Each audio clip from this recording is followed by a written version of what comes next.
more. And so it's great to see you again, Maria, Catherine, my faithful colleague and compañero in many struggles, Ken, and many others. And so welcome. And I hope what I have to share today is helpful to some of you. I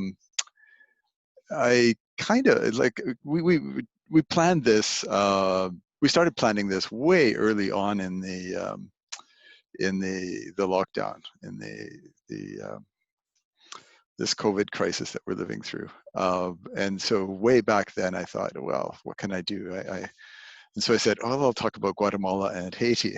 I don't really remember why, but I do. I think what in my mind brings those two together, and what probably was going on in my mind was a concept. And so what I want to do is talk for a moment in a kind of an academic way about a concept, and then talk a bit about how actually partners of the United Church in 3 countries work on that. It's also become a really extraordinary time. You know, we're living through this pandemic, but we're also living through a time where we are called once again to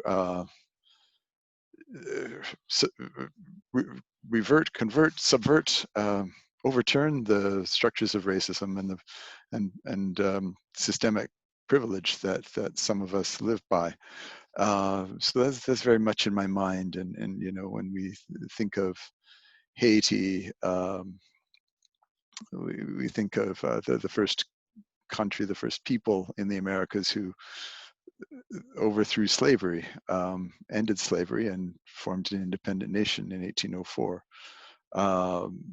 And then think about Guatemala and Cuba. I think of 500 years of, well, Haiti too, but think of 500 years of colonialism and European domination in the region, and the struggles that still go on today to for voice,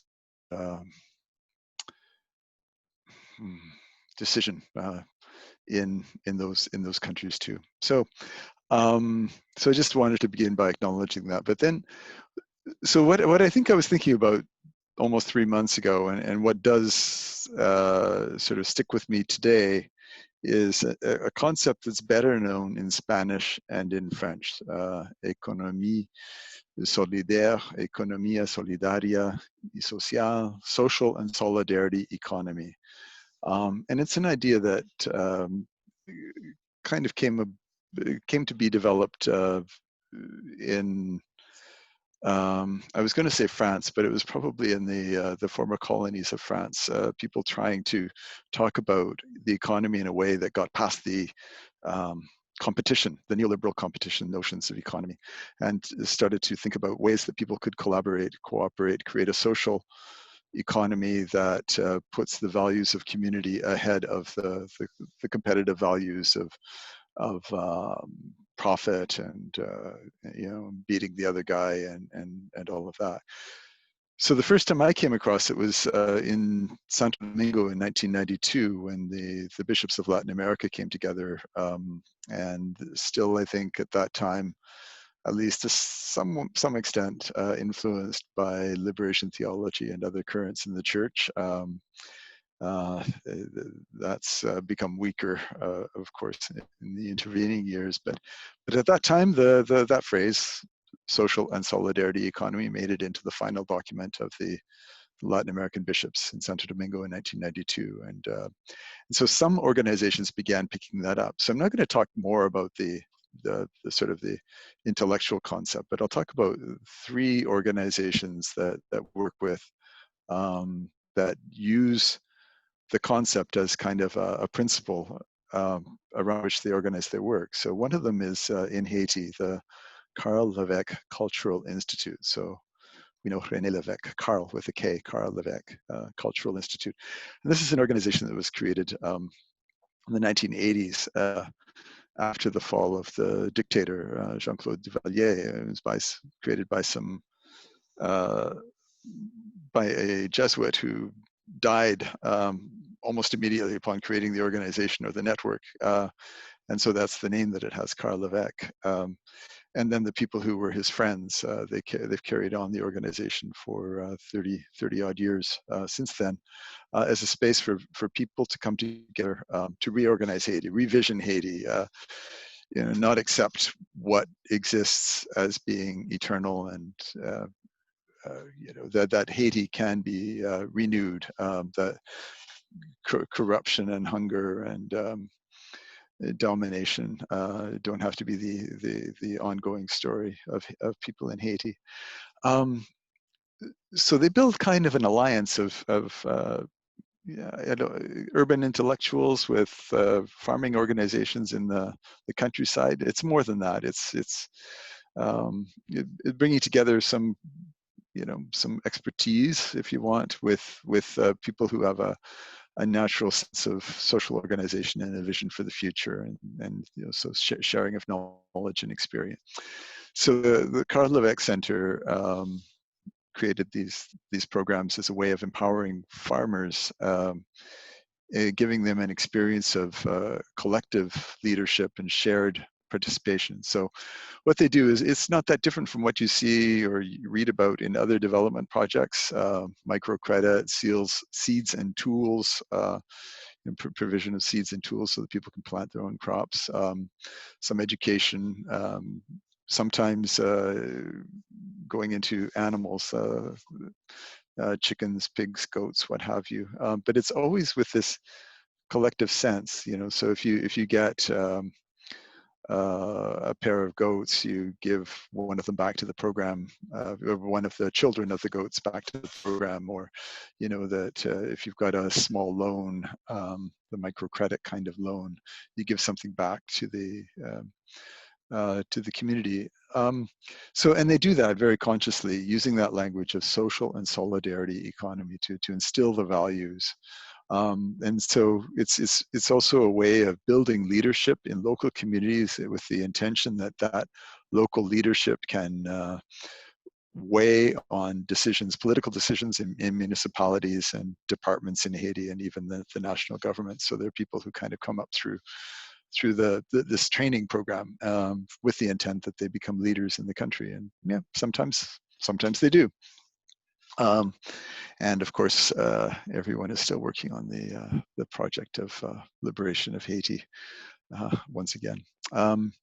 In Guatemala, it's taken up in our partnership world by an organization of women called the Fraternidad de Presbyteriales Mayas. So this is the network of women Presbyterials, and people who kind of have long memories of the United Church will remember that a Presbyterial is a group of women linked to the United Church Women who come together and support each other, sometimes teach each other, or often provide services in a congregation to the whole congregation. So in Guatemala, there was, and Catherine and Maria will know this even more than I do. During the time of the Civil War, there was a group of Maya-led presbyteries in the Presbyterian Church. So the National Presbyterian Church in Guatemala was kind of led by mostly white men. The intention of creating organizations of Maya-led organizations, the Maya-led presbyteries, and then the Maya-led women's organizations, was to strengthen the voices of Maya people in the leadership of the church, but then also in the country. It's never been easy. There's conflict all over the place. People are stressed by the social conditions in Guatemala, and sometimes organizations divide or have struggles, and we've all kind of lived through some of those. But one of the surviving organizations is this FPM, Fraternidad de Presbyteriales Mayas, or the network of Maya Presbyterials. Now, they're not just Presbyterians, they're very ecumenical and embracing of indigenous vision and practice as well. So the Fraternidad carries out its community development, again, under this rubric of solidarity economy, using credit, small loans to stimulate family economies. So they work with about 20 small groups across the indigenous world of Guatemala. And each year the groups decide, who will get money for their weaving project, or who will get some money for their idea of starting a bakery, or who will get money for um, raising a calf, who will get money for supporting uh, yeah, any idea that people have. And so these have grown and flourished, and because it's a revolving fund, it actually, the amount of money available from one year to the next continues to grow slightly. So it's quite a large operation, and you can see this in other places too. And I should just go back to Haiti for a moment.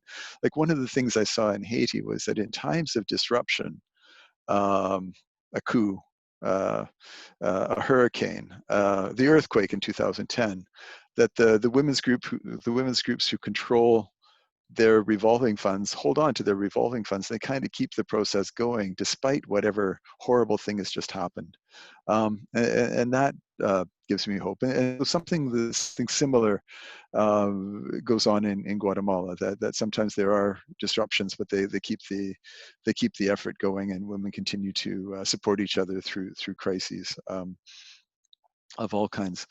And then the third partner I wanted to mention in this context is in Cuba, the Christian Center for Reflection and Dialogue, CCRD. So the Christian Center for Reflection and Dialogue was created by ecumenically minded Christians in the 80s, and kind of in a period when the communist government was um, opening space for churches to again find a space within the Cuban Revolution and teach and share and learn and so on. And they created what's become quite a large center with a very large training center for farmers. Um, and so that's been kind of a consistent partner of the United Church in support to farmers in Cuba. In the past 10 years or so, the Cuban government has also opened up space for people to create small businesses, so micro businesses, like one or two people together running a salon, a hair cutting salon, or selling food, or selling cakes, or I'm trying to remember some of the others, a small clinic, small things that people can do out of their homes that bring in some extra funds for the family. Um, uh, Cell phone repairs, computer repairs, mechanics shops, those kinds of things. So CCRD has also done that, not out of an idea of reintroducing capitalism to Cuba, but rather the social and solidarity economy. So in a country like Cuba with a socialist economic system, they also see the need for the values of an economy that is supportive of community, where people teach and support each other instead of expecting somebody else to sort out their problems for them.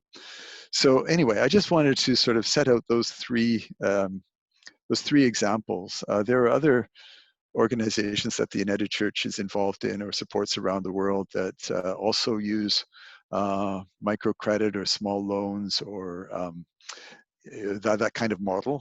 So, a couple of the larger ones, Oiko Credit and ECLOF, the Ecumenical Churches Loan Fund. Our other partners also use microcredit, but they don't always use it kind of with that overturn capitalism kind of view of, support each other so that they can build an economy that is different from the dominant economy, the economy of exclusion and repression in their experience. So I'll stop there, and I'd love to hear any comments or questions. I don't know how Josh